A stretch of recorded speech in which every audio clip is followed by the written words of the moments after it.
இது சொன்னதுனால எனக்கு ஒரு ஞாபகம், இன்னைக்கு ரொம்ப இந்த கஞ்சா கல்ச்சர் ரொம்ப அதிகமாயிடுச்சு. ஆமா எங்க பார்த்தாலும் கஞ்சா, சின்ன சின்ன சின்ன பசங்க எல்லாம் கஞ்சா இது பண்றாங்க.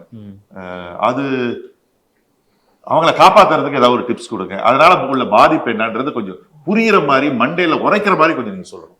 சார், நான் எப்பயுமே என்ன சொல்லுவேன்னா வந்துட்டு, உறுப்புங்க அப்படின்றது வந்து இப்போ உள்ள கிட்னி, லங்ஸ், லிவரு, ஸ்கின்னு இதெல்லாம் தாண்டி மூளைன்னு ஒன்று வேலை செய்யலைன்னா நீ பண்ற ஒரு டெசிஷனை தப்பாக தான் இருக்கும். புரிஞ்சிருச்சா நான் சொல்றது? ஓகே, கிட்னி வந்து வேலை செஞ்சு யூரினை வர வைக்கும், லங்ஸ் வேலை செஞ்சு மூச்சை விடும், ஹார்ட் வேலை செய்ய பம்ப் பண்ணும், ஓகேங்களா, இதெல்லாம் பண்ணும். பட் ஆனால் மூளை அவுட் ஆயிடுச்சுன்னா நீ எடுக்கிற எல்லா டெசிஷனும் தப்பு. அம்மா யாருன்னு தெரியாது, வைஃப் யாருன்னு தெரியாது, ஓகேங்களா. இந்த இடத்துல வந்து பார்த்தீங்கன்னா இந்த வந்து லேடிஸ் பாத்ரூமான்னு தெரியாது, ஜென்ஸ் பாத்ரூமான்னு தெரியாது, இவன் ஆம்பளையா தெரியாது, பொம்பளையா தெரியாது.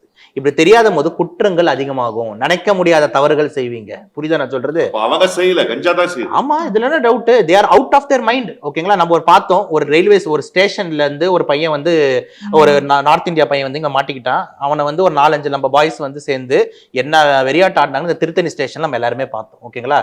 கத்தியை வச்சுக்கிட்டு இருக்கான்னு கூட அவனுக்கு தெரிய மாட்டேங்குது, ஓகேங்களா. அப்ப அதை வந்து ரீல்ஸ் வேற ஒருத்தர் எடுக்கிறான். 4-5 பேர் சேர்ந்து ஒருத்தர் வெட்டுறத இவன் ரீல்ஸும் எடுக்கிறான். அந்த எடுத்த ரீல்ஸை போஸ்டும் பண்றான். அப்ப எந்த அளவுக்கு அவன் டிஸ்ஓரியன்டா இருக்கான். அவனுக்கு ஐயோ நம்ம ஒருத்தனை வெட்டுறமேன்னு ஒரு ஃபீலிங் இல்லையா? ஸ்லாட்டர் ஹவுஸ் மாதிரி வெட்டுறான். உட்காந்துட்டு 4-5 பசங்க வந்து வெட்டுறாங்க. ஒருத்தர் பின்னாடி ரீல்ஸ் எடுக்கிறான். மச்சான் போதுண்டா, மண்டை ஓப்பன்றான், மண்டையிலே இன்னொரு போடுறான். அவன் போட்டு இத்தனை வெட்டுறான். அவனுக்கு எதுவுமே தெரியலன்னா அப்ப அவன் எவ்வளவு கோல போதையில இன்ஃப்ளூயன்ஸா இருக்கான், அவன் எவ்வளவு கோல வந்து மைண்ட்ல வந்து அடிக்ட் ஆயிருக்கான். புரிஞ்சிருச்சா? அப்ப இந்த இடத்துல இவ்வளவு, இதுக்கு மேல என்ன சார் உதாரணம் வேணும்? நீ போய் ஒரு ஹியூமனை வெட்டுறீங்க, அந்த வலி கூட உனக்கு இல்ல, அவங்க கத்தறான், ஐயோ ஐயோ வெட்டாதீங்க வெட்டாதீங்க வெட்டாதீங்கன்னு எல்லா இடத்துலயும் அவன் வெட்டு வாங்கினா அவன் கத்தறான் போது உனக்கு அந்த இடத்துல ஒரு பாசம், ஒரு மனிதனையும் ஒரு உணர்ச்சி இல்லைன்னா அப்போ நீ வந்து எவ்வளவு அது நீ இருக்கிறதுக்கான யூஸே இல்லையே. அதை தான் நான் சொல்றேன். கஞ்சா அடிக்ஸ், ஹெராயின், கொக்கைன், ஆம்பிட்டமைன், மெத்தாம்பிசமைன், ஃபென்சைக்ளிடின், இந்த யூசர்ஸ் யாராவது இருக்கீங்கன்னா நீங்க இருக்கிறதே வேஸ்ட். புரிஞ்சிருச்சா நான் சொல்றது? இதுக்கு மேல நான் சொல்றதுக்கு ஒண்ணு, அதாவது உயிரோட இருக்கிறதே waste. you are anti social element. புரிஞ்சிருச்சா நான் சொல்றது? ஏன்னா it is not going to spoil you, it is going to spoil the society. புரிஞ்சிருச்சா நான் சொல்றது?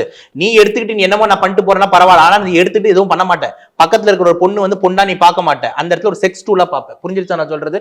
You will be doing lot of different things which you don't know. Arabian Garden Seafood Restaurant, where taste meets elegance.